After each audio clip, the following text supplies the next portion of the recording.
I don't know if you've noticed, but the indie scene is booming. So many genres that have been neglected by the AAA industry for years are getting new entries. And one of those genres is the first-person dungeon crawler. So for this video, I decided to take a look at 6 upcoming indie first-person dungeon crawlers that are worth checking out. Let's get to it.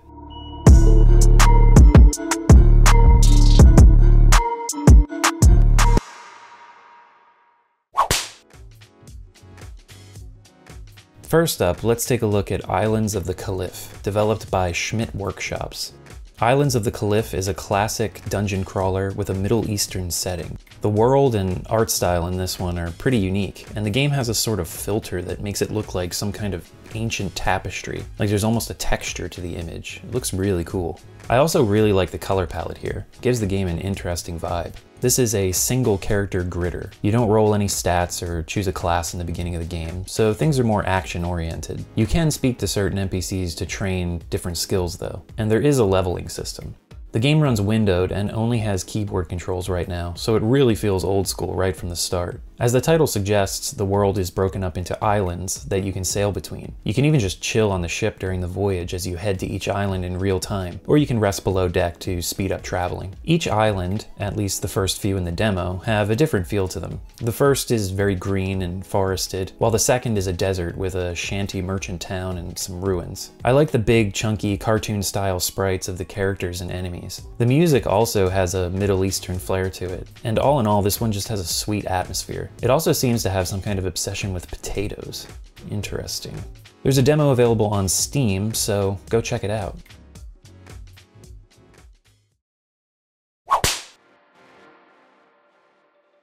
Next up is Skullstone. If you felt an emptiness in your soul because we never got a Legend of Grimrock 3, Skullstone might be able to fill that void. Developed by Black Torch Games, this grid-based, real-time dungeon crawler has you creating a party of 4 from over a dozen character classes. There are only a few to choose from in the demo, but yeah, things look pretty expansive just from the character select screen alone. I can see huge replay potential right here.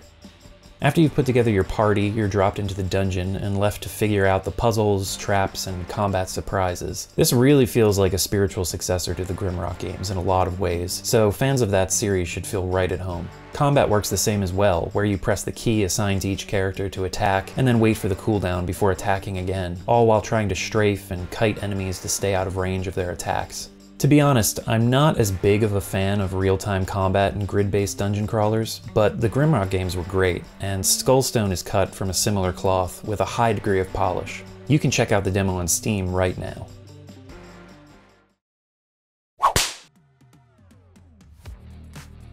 Legends of Amberland 2: The Song of Trees is a sequel to 2019's Legend of Amberland: The Forgotten Crown, developed by Silver Lemur Games.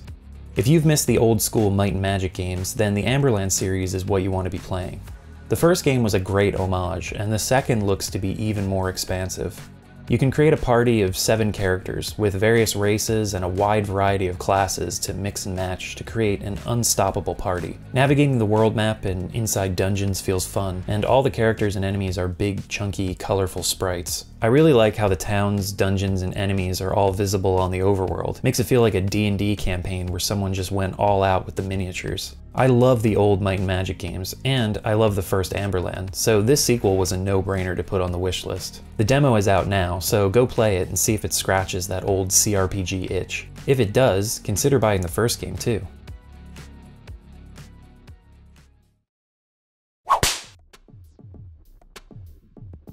These next few games had demos available at some point, but as of making this video, they aren't available anymore.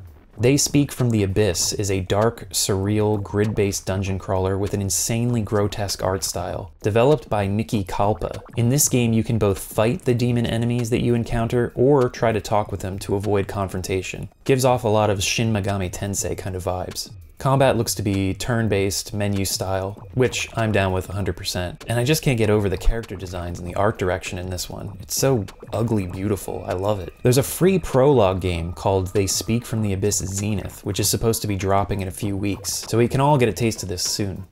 Be sure to wishlist this one, and be on the lookout for the prequel game. It's supposed to come out on July 18th.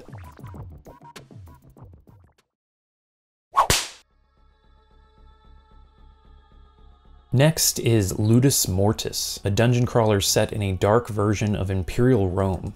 Sign me up. Ludus Mortis is being developed by 68K Studios and is a blobber-style grid-based dungeon crawler. Here you create a party of characters and delve into the depths of the catacombs of ancient Rome. Apparently there are going to be up to 14 classes to choose from, and you'll be able to train different abilities. I played 68K Studios' previous games, The Seventh Circle and Inferno Beyond the Seventh Circle, and absolutely loved both of them. I dig the dark atmosphere and gritty art style of their games. They always come up with some sweet illustrations for enemies and characters too. Really good stuff. Go wishlist Ludus Mortis and check out some of their older games on Steam.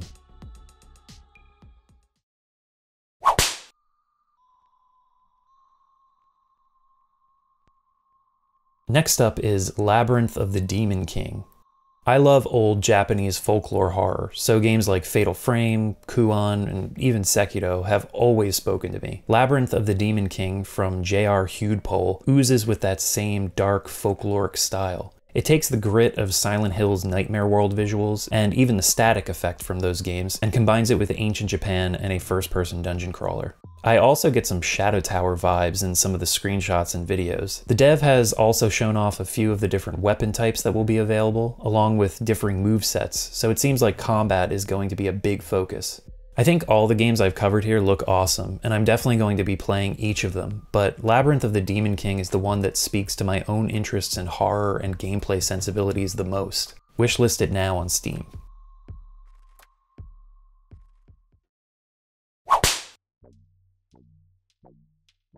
And what the hell, why not throw in a bonus while we're at it? This is Hibernaculum from developer Wormwood Studios. You might recognize the art style a bit from the point-and-click adventure games Primordia and Strangeland, which this studio also developed. For their next game, they're planning on a first-person survival horror RPG with a dystopian sci-fi setting and a heavy emphasis on grotesque body horror. Wormwood is promising a dark game with strategy-focused combat and a cerebral storyline. And yeah, I'm completely on board with this one. You explore a decrepit ship bursting with inhuman creatures and mechanical monsters alike. You'll be able to create a character from scratch and roll your stats, as well as choose different classes, each with unique abilities. I honestly wish I had more to say about this one, but it's still very early in development. You can currently support the game on Indiegogo or Kickstarter. It's not slated for a release until October 2025, so we've still got quite a wait for this one, but damn, it looks incredible so far. I can't wait to see more.